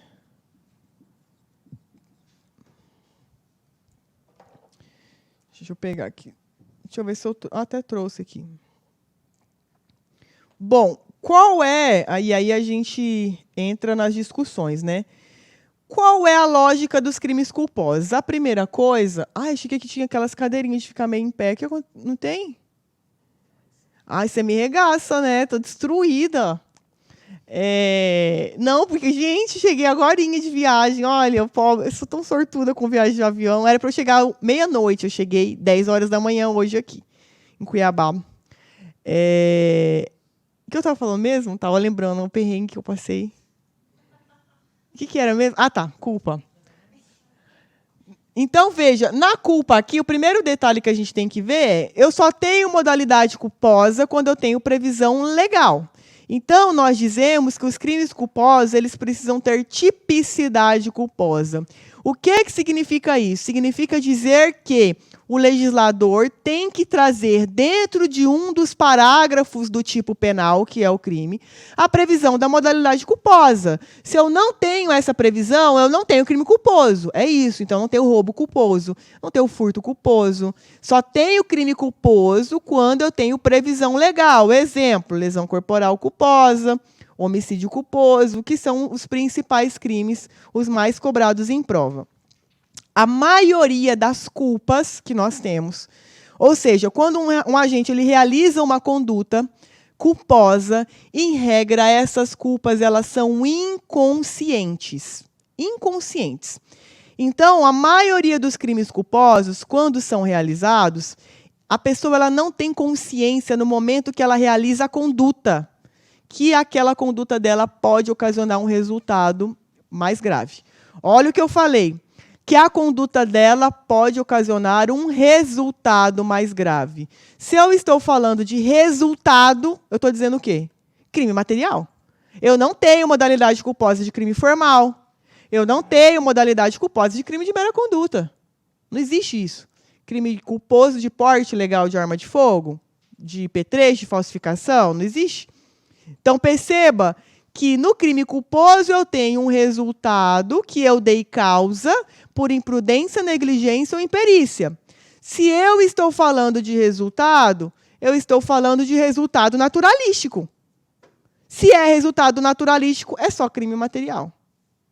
Então, vocês não vão ver modalidade culposa de crime formal e de crime de mera conduta. Isso não existe, tá? Bom, a maioria dos crimes culposos, eles são inconscientes. Então, como que vai funcionar aí? Por que, Laila, é inconsciente? Porque, gente, quando a culpa ela é consciente, a rigor, ela não vai acontecer. Porque o agente ele não quer. Porque se ele quiser, é dolo. Então, eu vou dar um exemplo para vocês. Vamos supor que eu estou em uma ultrapassagem perigosa. Uma ultrapassagem perigosa na BR. Sei lá, estou viajando, né? Estou indo para a Barra do Garças, que eu estou de lá. Vamos supor que vou fazer uma ultrapassagem, né? Uma ultrapassagem em uma faixa contínua, que eu não poderia ultrapassar. Vamos supor que eu estou com uma pessoa que é passageira junto comigo. Então, eu corto para fazer uma ultrapassagem quando eu olho aquele caminhão bitrem, que é imenso, né? Você acha que é um caminhãozinho, quando você vai ver um trem gigante, que não tem como você voltar, e se for também você vai morrer, é aquilo, né? Você fica ali na mão da pessoa. Bom, nesse caso, olha só, Quando eu faço a ultrapassagem, eu tenho consciência que eu estou no local errado de ultrapassagem? Tenho consciência. No momento que eu estou fazendo a ultrapassagem, eu estou vivenciando aquela situação de consciência. Só que qual é o meu desejo com aquela conduta? Não morrer e nem matar o passageiro. Isso é culpa consciente. Você realiza uma conduta, você não quer o resultado. Qual seria o resultado? Atropelamento, sinistro, morte. Você não quer nenhuma mudança no mundo dos fatos. Você não quer. Mas você faz e está vivenciando aquela situação que pode acarretar uma mudança no mundo dos fatos. Mas você deseja, sinceramente, que ela não ocorra. Isso é culpa consciente. Então, eu estou ali na ultrapassagem, vem um carro na minha direção, na contramão, eu na contramão. Veja que eu não quero morrer ali. Isso é culpa consciente. Você está ali, naquele momento de realização da conduta, desejando que o resultado não ocorra. Mas, por outro lado, a maioria dos crimes culposos que nós temos, eles são inconscientes. Inconscientes. Por quê? Porque se você tem consciência naquele momento que aquilo seria um caminhão bitrem que eu ia ultrapassar em um lugar que eu não podia, eu não teria ido. Eu não teria ido. Então, exemplo. O exemplo da Boate Kiss, que o pessoal estava discutindo se era dolo eventual ou culpa consciente, né?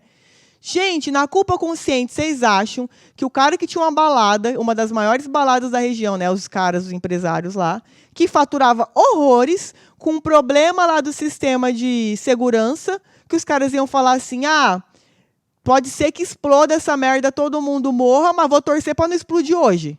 Porra, todo final de semana os caras iam pensar isso? Gente, não era culpa consciente ali. Os caras não tinham... assim, eles não tinham também a discussão que veio do dolo eventual. Tipo, vamos ligar essa merda aqui mesmo, com questões de segurança, mas se todo mundo morrer, eu sou conformada com a morte de 500 pessoas. Quem que vai fazer isso em sã consciência? Então, veja que, na verdade, ali a questão do dolo e culpa, tanto que o tribunal reformou e tirou a competência do tribunal do júri, porque realmente ali nunca foi dolo eventual. Não existia ali um conformismo por parte das pessoas que estavam ali donos da balada. Você, como dona da balada, seria conformado da sua balada matar não sei quantas pessoas? Um dos maiores acidentes do país. Você ia ser conformada?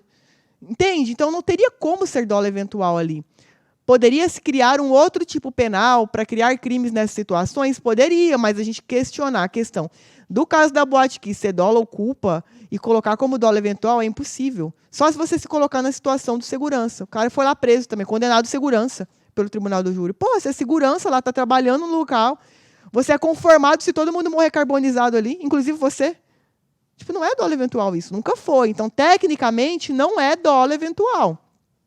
Por isso, o Tribunal lá de Justiça, vinculado ao caso, anulou o júri. Falou, olha, não é dolo. Né? E aí, não sei o que eles vão fazer agora, porque gerou muita repercussão.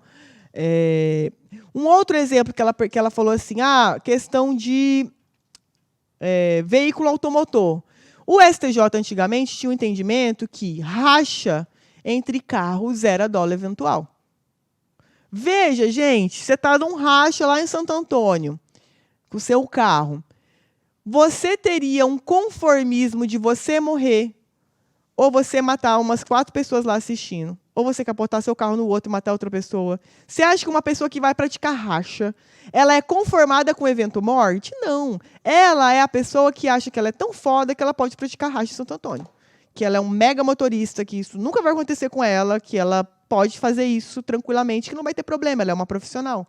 Então, ela não tem ali um conformismo de matar pessoas. Então, o STJ ele modificou essa interpretação, porque antes se entendia que era dolo eventual.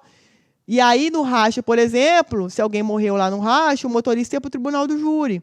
E aí o STJ mudou o entendimento. Por quê? Porque, tecnicamente, não é dolo eventual. É culpa. Nesse caso do cara do racha, culpa consciente, né? Por quê? Porque no momento que ele está lá, 200 km por hora, ele sabe que aquilo ali pode dar uma merda, mas o que ele pensa? Tomara que não dê uma merda e eu ganhe a competição. É isso. Ele tem consciência que aquilo é perigoso, ele não quer um resultado morte ou qualquer tipo de resultado nesse contexto fático, e ele deseja que não ocorra nenhum tipo de resultado nesse contexto fático. Então, isso não tem como ser dolo eventual. Nenhuma pessoa é conformada de matar a outra em um racha. Na verdade, as pessoas que praticam racha, elas acham que são muito habilidosas, acima da média, que por isso podem praticar racha na via pública. E por isso o STJ ele modificou o entendimento dele. E agora não é mais considerado dolo eventual disputas de racha com o evento morte. Tá? Uma outra situação também da culpa inconsciente, que eu dei o exemplo da culpa consciente. Da inconsciente é quando você, vamos supor, você está lá no carro, dirigindo, seu celular abriu lá o WhatsApp. Então, você está dirigindo e falando no WhatsApp. Vamos supor que você abaixou a cabeça para responder uma mensagem. Quando você levantou, você atropelou uma pessoa. Perceba, essa culpa sua é consciente ou inconsciente? Inconsciente. Por quê? Porque se na hora que você vai olhar o WhatsApp, você pensasse assim, você não pensa assim, eu estou respondendo agora o WhatsApp. Pode aparecer uma pessoa ali na frente do meu carro, mas eu vou rezar para eu não matar ela atropelada e vou atender e vou mexer no WhatsApp. Você não pensa isso. Você pensa simplesmente, vou responder rapidinho e está tudo bem. Você não vivencia a consciência de que aquilo pode dar uma merda naquele momento. Porque se você vivenciasse, você não ia fazer. Você ia correr o risco de matar uma pessoa para responder uma mensagem. Isso não faz sentido nenhum. Então, perceba que a maioria dos crimes culposos que nós temos no nosso sistema, eles são inconscientes. Porque a pessoa, primeiro, quando ela pratica crime culposo, ela já não quer aquele resultado. Esse é o primeiro detalhe. E segundo, que nenhuma pessoa quer um resultado, correr o risco de causar um resultado desejando que ele não ocorra. Porque senão a pessoa não vai praticar. Concorda? Então, na hora que você está lá no seu carro, se naquele momento você pode, assim, respondi uma mensagem e ver lá e falar, nossa, demorei para responder essa mensagem, poderia estar atropelado alguém. Você pode até pensar isso, mas no momento que você pega o celular, você não pensa, estou lendo a mensagem no celular, posso matar alguém atropelada, vou continuar lendo mesmo assim, tomara que eu não mate uma pessoa. Ninguém pensa isso. Você simplesmente pega, responde e vai embora. Então, essa é uma discussão hoje que os tribunais pacificaram. A maioria dos crimes culposos, eles são realizados por força de culpa inconsciente.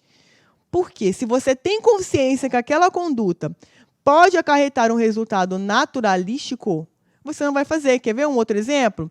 Você está dando ré na sua casa. Seu filho tem 3 anos de idade. E aí você vai pensar assim, estou dando ré, não olhei para ver se meu filho está aqui atrás. Mas vou dar ré mesmo assim, tomara que eu não mate ele. Você pensa isso? Não, porque, se você pensar isso, você não vai fazer, porque você não quer o resultado. Provavelmente você vai só dar uma ré no automático e depois pensar, caraca, o guri estava ali perto do carro e eu nem vi. Isso é inconsciente. Se tivesse um resultado ali seu, seria uma culpa inconsciente, porque nenhum pai espera matar um filho, e falar, não, vou fazer essa manobra aqui na minha garagem, tomara que eu não mate ele atropelado. Você não vai pensar isso. Você não vai fazer. Simplesmente você não vai dar ré no carro. Você vai procurar seu filho onde que ele está. Então, essa seria a diferença básica entre culpa consciente e inconsciente. Entre culpa consciente e o dolo eventual, que é o que a FGV gosta de cobrar, o que você vai lembrar? Que na consciente não tem aceitação. E no dolo eventual tem. Na culpa consciente não tem conformismo. Crime culposo, você não é conformado com aquele resultado, por isso ele é culposo. No dolo eventual, você tem um conformismo. Professora, quando você pega o seu celular no carro, por exemplo, para responder o WhatsApp, você não vai estar assumindo o risco de bater ou não conseguir? Não, porque o que acontece? A questão do dolo eventual ou da culpa consciente, você tem que levar ele para um campo hipotético, um exercício hipotético. Por que a maioria das culpas são inconscientes? Porque a primeira premissa é que o crime culposo já é um resultado que você não queria. Essa já é a primeira premissa. Por isso ele é culposo. Você não queria o resultado. A segunda premissa é, se você não queria o resultado e naquele momento você vivencia a possibilidade de causar esse resultado, provavelmente você não vai querer praticar essa conduta. Por quê? Porque você não quer o resultado, por isso é um crime culposo. Na inconsciente, você não tem essa consciência e por isso você faz a conduta. Por isso é culposa inconsciente. No caso do dolo eventual, você realiza uma conduta já direcionada para uma finalidade que geralmente já é criminosa, e dessa conduta pode acarretar outro resultado e você é conformada. Então, nesse caso, peguei o celular no carro. Qual é o meu dolo? Eu estou infringindo uma disposição do Código de Trânsito Brasileiro, praticando um crime. É isso, né? Então, você sabe que isso já é errado. Já é o crime, é o dolo. Desse celular aqui, você atropelou e matou uma pessoa. Veja, nesse caso, quando você pega o celular e pensa, nossa, eu posso ser multada, mas você não pensa assim, e também matar uma pessoa. Ah, mas se eu matar, eu sou conformada, eu vou acabar de digitar a mensagem, entende? Você não faz, porque se você fizer, você não vai fazer, porque é um crime culposo.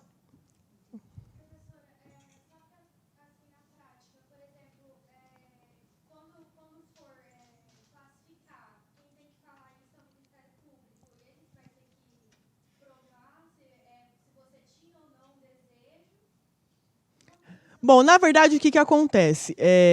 Vamos pegar aí... porque geralmente é... Porque o problema da culpa consciente do dolo eventual, muito grande, é em crime material doloso contra a vida. Porque a gente lida com uma questão de rito completamente diferente, né? Porque o rito do tribunal do júri ele é bifásico, é o conselho de sentença. Então, assim, a questão de ser culpa ou dolo é muito grave, é muito importante, né?